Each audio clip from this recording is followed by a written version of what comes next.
qué opinas también de esta cuestión de se necesita actualizar, digamos, el canon de la iglesia, porque también en ese aspecto, pues digamos, como la última actualización fuerte ya tiene tiempo de que pasó, ¿no? O sea, los concilios no son muy... Digo, también es muy difícil eh, también ponerte de acuerdo con todos está cañón. Hacer cambios fuertes puede provocar reacciones malas, reacciones buenas. Pero también hay una crítica muy fuerte a esta cuestión y esa creo que es la que más llego a entender, igual y también es por ignorancia, pero en cuestión de la Biblia, o sea, estudiándola un poco, eh, obviamente entra este rollo del anacronismo, pero ¿por qué la figura de Dios es tan diferente, por ejemplo, en el Antiguo y el Nuevo Testamento, ¿no? O sea, cambia mucho. Obviamente hay una evolución de tiempo muy fuerte, Ujú. pero también no convendría también, digamos, actualizarla cada cierto tiempo. Obviamente, pues los sacerdotes en sus homilías intentan hacer eso, yo lo entiendo, pero en el estudio de la Biblia, pues ya es una escritura que sí ha ido actualizándose poco a poco, pero no sé, también entra este rollo de que queremos todo un poquito más rápido, tiene que ser todo más fluido. ¿Qué opinas tú? Bueno, aquí hay dos cosas. Uno en cuanto a la escritura de la palabra de Dios, de qué palabras dice y todo, y las traducciones, que esa siempre, la Biblia siempre está traduciendo, se vuelve a traducir, se vuelve a traducir, y siempre se traduce para que se entienda en la actualidad, se entiende el sentido. O sea, si ya la tradujeron en el año 500, ¿por qué ahorita están saliendo nuevas traducciones todavía? Si ya se tradujo una vez, o sea, ya, pues es que la traducción se va actualizando, ¿verdad? Ujú. No que cambie la palabra de Dios, sino simplemente se hace más entendible Sí, para... es como si nos Sí, ponemos a leer el Quijote, ¿no? O sea, está bien cañón. sí, está bien pesado, pero, y ese, hasta eso, yo no sé si hay actualizaciones, creo que no, o sea, simplemente es léelo tal cual y interpreta que es ese tiempo, ese momento y ya. Para que se entienda un poquito el contexto de la Sagrada Escritura, es como si yo aquí escribiera ahorita es, ¿no? Pues que mi abuelito pues, colgó los tenis. Y este escrito, pues bueno, aquí entendemos ahorita en esta realidad todavía, ya no se dice mucho, pero todavía es de que, oye, pues se murió, o sea, su abuelito se murió, por eso dijo que colgó los tenis. Oye, pero si nos vamos 1000 años después y encuentran este documento donde el padre Borre dice que su abuelito colgó los tenis. Era una práctica de aquel entonces. ¿Qué Qué significa? raro colgar los tenis, Ah, es ¿verdad? porque tenían cables en las Sí, calles, ¿verdad? sí. Y era una decoración en las calles de colgar los tenis, ¿verdad? No sé, oye, y hacen la traducción y dicen, bueno, o sea, la lectura original dice que el abuelito colgó los tenis. Pero ya los que analizan dicen, bueno, aquí está diciendo que murió su abuelo. Entonces, acá en las traducciones de la Biblia se trata de respetando lo más fiel a las palabras exactas, pero que se entienda en tu contexto. Hay Biblias para México y hay Biblias para Latinoamérica. Y para España, Sí, y para España. Hoy tenemos el mismo idioma español, sí, pero cambia bien cañón. cambia. Entonces, eso por un lado. Por un lado, en cuanto a la escritura. Por otro lado, la actualización del mensaje. Sí se actualiza. Están los teólogos. O sea, los teólogos, ellos hacen, hay mucha teología donde hacen una exégesis, donde hacen todo un análisis de una lección divina también, donde hacen todo un análisis de la palabra de Dios. Y, a ver, creo que hoy el Señor nos está invitando a esto. Un ejemplo, ahora en la pandemia, el Papa Francisco que hizo este gran evento donde se unió todo el mundo, yo creo, no importa, no fueras católico, y él agarró la cita bíblica donde estaban los apóstoles en medio de la tormenta, ¿verdad? Y actualizó.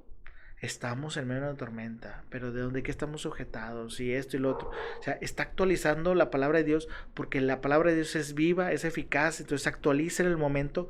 No estoy cambiando las palabras, pero sí le estamos encontrando qué es lo que Dios nos quiere decir el día de hoy con eso.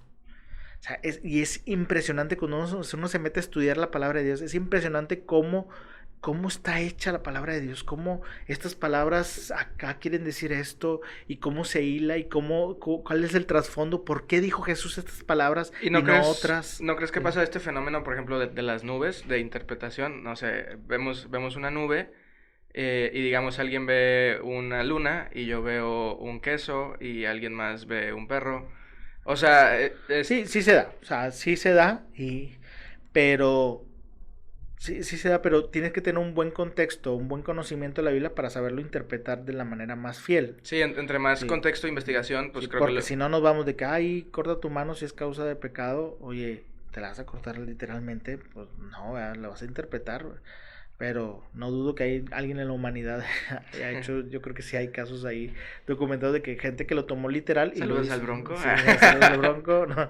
Oye, pero sí, o sea, eh, la interpretación también va en el conocimiento del contexto y todo, ¿verdad? O sea, uno que si quiere leer la Biblia y estudiarla y aprender, tiene que saber el contexto en el que se vivía, el significado de las palabras, el tipo de traducción que se hizo y todo, porque hay muchas cosas que, oye, yo a veces digo, la palabra de Dios dice esto aquí, pero ¿sí sabían qué significa esto? ¿O es porque los judíos acostumbraban a hacer esto o otro? Entonces la gente, yo no sabía, ya entendí, ok. Bueno, ese conocimiento nos falta. Sí, cuando tienes el contexto cambia muchísimo. Y yo lo asimilo mucho, por ejemplo, con aprender un idioma, que hay palabras que no existen, por ejemplo, en el español y en el inglés sí, o en el portugués sí. Entonces, cuando tú conoces esa palabra, pero sabes que no tiene traducción, dices, no manches, o sea, literalmente es como si tuviera más repertorio en mi Ujú. cerebro, literal. Y un caso práctico de la Biblia es Apocalipsis. Apocalipsis es miedo, es profecías, es fin de mundo, es todo. Y dije, oye, cuando escribieron el Apocalipsis era nada más para esa vida actual y era para esa persecución de los romanos. O sea, nada que ver con, o sea, con el fin del mundo. Que sí, sí tiene imágenes que nos llaman hacia la trascendencia, hacia el final cuando nos encontramos con el Señor. Sí tiene referencias a esos momentos, pero no está hablando literal que ahorita va a aparecer un dragón de 7 cabezas, ¿verdad? Aparte es bien poético. Sí.